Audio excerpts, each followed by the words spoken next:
Recientemente fue expedido un informe periodístico conocido como Pandora Papers,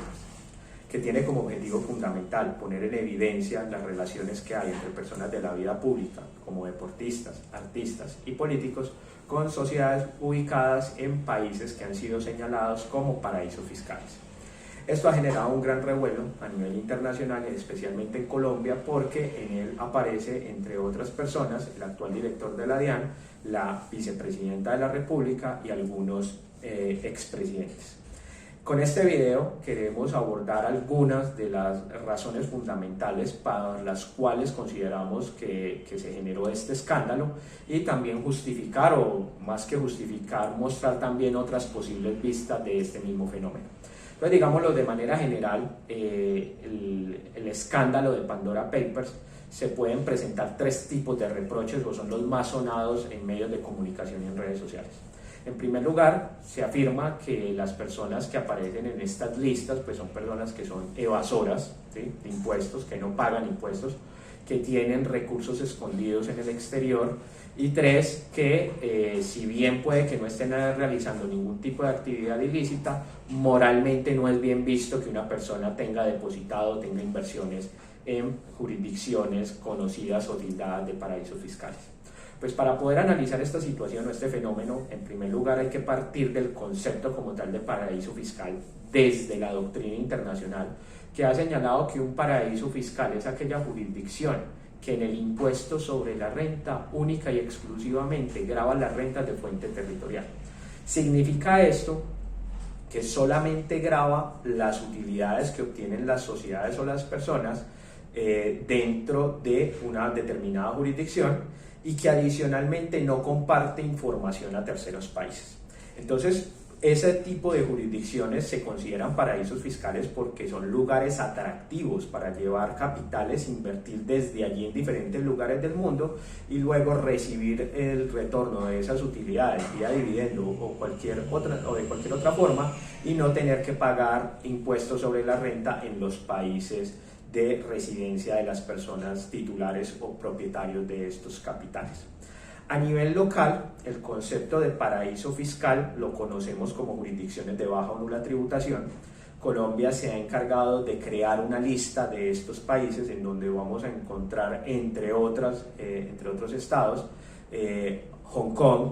Qatar y otros países adicionalmente. Y donde vale la pena señalar que ni Estados Unidos, Panamá o países o jurisdicciones como Islas Vírgenes Británicas se encuentran allí. Y no se encuentran allí por dos razones. Uno, primero porque, como en el caso de Estados Unidos, de manera global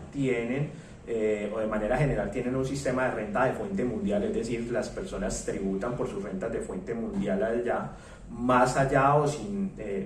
dejar de lado que hay ciertos estados que ofrecen garantías o posibilidades atractivas a los inversionistas. Y dos, porque comparten información. La OCDE se ha encargado de generar un convenio internacional conocido como el CRS, que es un convenio internacional multilateral en donde los estados comparten información de manera automática de la presencia o de la información financiera de personas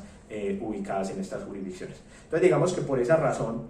jurisdicciones como Panamá o como Islas Vírgenes Británicas, que si bien tienen una jurisdicción de fuente territorial, no hacen parte de los listados a nivel mundial reconocidos como paraísos fiscales. Entonces, frente al cuestionamiento de si es lícito o no es lícito tener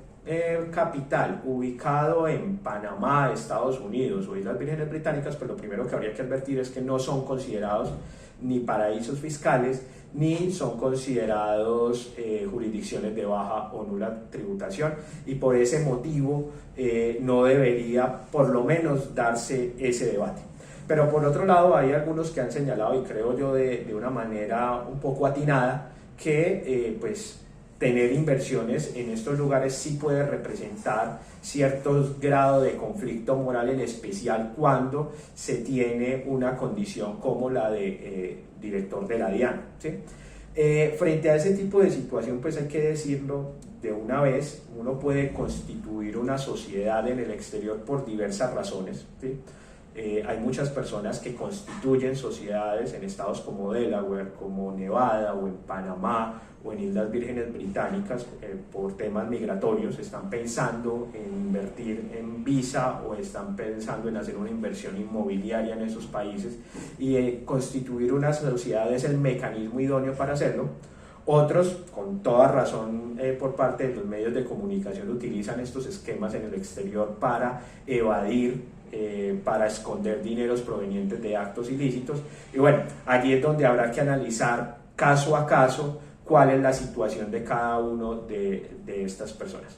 Lo que sí llama la atención, y creo que con esto finalizo este video, es que este tipo de informes, pues en primer lugar nos pone a discutir sobre un tema que es bien importante para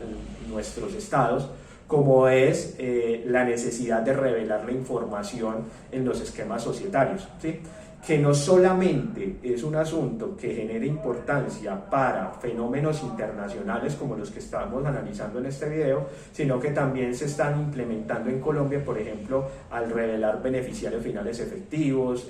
quiénes son los que están detrás de esta sociedad, las personas naturales interesadas.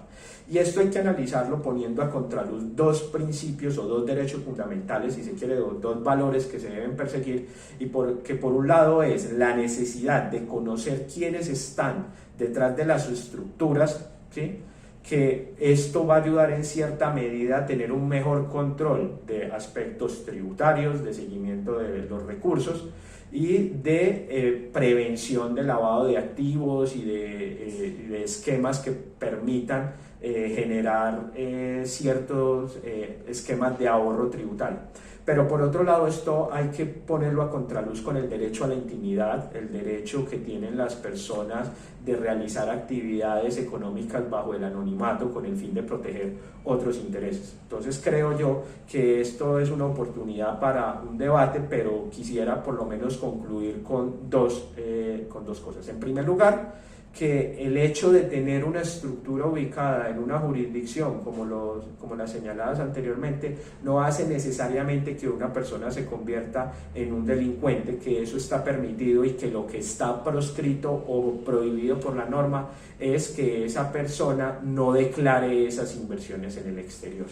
Y dos, que frente al tema moral, si se quiere, ético, se debe hacer una valoración en el caso a caso, porque habrán algunas situaciones en donde, como lo dije hace un momento, efectivamente estas jurisdicciones son utilizadas para esconder recursos, para hacer esquemas de elusión tributaria, pero por otro lado también lo son para realizar otro tipo de actividades económicas o para realizar actividades en el exterior. Muchas gracias.